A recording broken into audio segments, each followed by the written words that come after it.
আহ, আপনারা সকলেই অবগত যে বিগত দুদিন থেকে আমরা দেখতে পাচ্ছি বৃষ্টির মরশুম প্রায় শুরু হয়েছে, এবং সব থেকে বড় কথা আজকের দিনে করিমগঞ্জ তথা বর্তমান শ্রীভূমি টাউনের যে রাস্তার দুরবস্থা, সেটা কতটুকু মানে ডিটোরিয়েটেড সেটা বলার উপেক্ষা রাখে।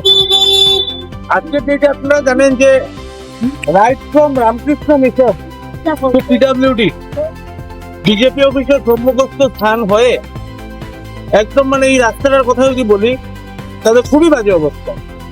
তার মধ্যে NHIDCL এর এই রাস্তা নিয়ে বিগত 3-3.5 মাস আগে আমি নিজে কথা বলেছি।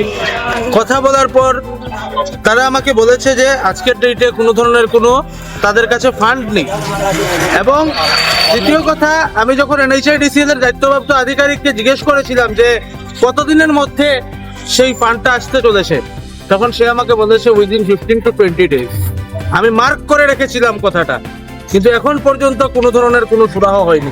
আজকে বৃষ্টির দিন, গাড়ি চলাচল করছে, এত বড় বড় পুষ্করিণীর মতো গর্ত রয়েছে রাস্তার মধ্যে, কিন্তু কোনো ধরনের কোনো এখন পর্যন্ত সুরাহা নেই। সব থেকে বড় কথা, আজকে এই রাস্তা দিকে বিজেপি অফিসে যদি আসতে হয়, মাননীয় মন্ত্রী থেকে শুরু করে আমলা যারা রয়েছেন বিজেপির জেলা সভাপতি বা সুব্রত ভট্টাচার্যির কথা যদি আমি বলি, সুব্রত ভট্টাচার্য হল লঙ্গাই রোডের বাসিন্দা। উনি যদি বিজেপি অফিসে আসেন, সেই ভাঙ্গা রাস্তার পথটা হলো ওনার বাড়ির থেকে বিজেপি অফিস যাওয়ার একমাত্র পথ। তো I am bound and I am compelled to say that Subrata Bhattacharya সহ বিজেপি নেতৃত্বরা তারা ধৃতরাষ্ট্রের ভূমিকা পালন করে। আজকের দিনে বড় বড় সভা সমিতি করছেন মাননীয় মন্ত্রী এবং মাননীয় বিজেপি নেতৃত্বরা।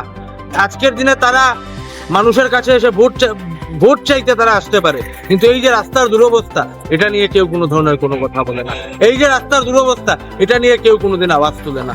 অতএব আজকের দিনে মানুষের কাছে এটাই আমার মানে আহ্বান থাকবে যে নিজের জায়গার ডেভেলপমেন্টের জন্য যতটুকু যে লেংথে যেতে লাগে রাজনীতির ঊর্ধ্বে উঠে যাতে সবাই যাতে এগিয়ে আসেন, এবং আমরা সবাই মিলে যাতে সুন্দর এবং সুষ্ঠু একটা বাতাবরণ যাতে সৃষ্টি করতে পারি। আজকে যারা ভোট নিতে আসবেন তাদেরকে আপনারা কোয়েশ্চেন করবেন যে আপনারা যে রাস্তা দিকে ভোট চাইতে এসছেন বা যে রাস্তা দিকে আপনারা বিজেপি অফিসে এসে সভা সমিতি করছেন, সেই রাস্তার অবস্থাটা যে দুরবস্থা, সেটা নিয়ে আপনাদের বক্তব্য কি? সেটা নিয়ে কারোর কোনো বক্তব্য দেওয়ার এখন পর্যন্ত গার্ড হয়নি। আজকে মাননীয় প্রধানমন্ত্রী শিলচরে এসছেন, উনি 22,000 কোটি টাকা ওনারা খরচ করতে পারেন বরপানি থেকে 5 গ্রাম আসার রাস্তা বানানোর জন্য, 5 ঘন্টা এসে যাবে। কিন্তু আমাদের এখানে টাউনের মানুষ আজকে হারাহাস্তির মানে ভোগ করছেন ওনারা, কিন্তু আমাদের লোকাল বিজেপি নেতাদের এখন পর্যন্ত গার্ডস হয়নি চিফ মিনিস্টারের সামনে গিয়ে বলার যে মাননীয় মুখ্যমন্ত্রী মহোদয়, আপনি তো অনেকবার করিমগঞ্জে গেলেন, কিন্তু রাস্তার হাল আর ফিরল না। আজকে মানুষ মরার পরে 2 লাখ টাকা কম্পেনসেশন দিয়ে লাভ নেই। আপনারা সবাই মিলে একত্রিত হয়ে আগে মানুষের জন্য রাস্তা ঠিক করুন।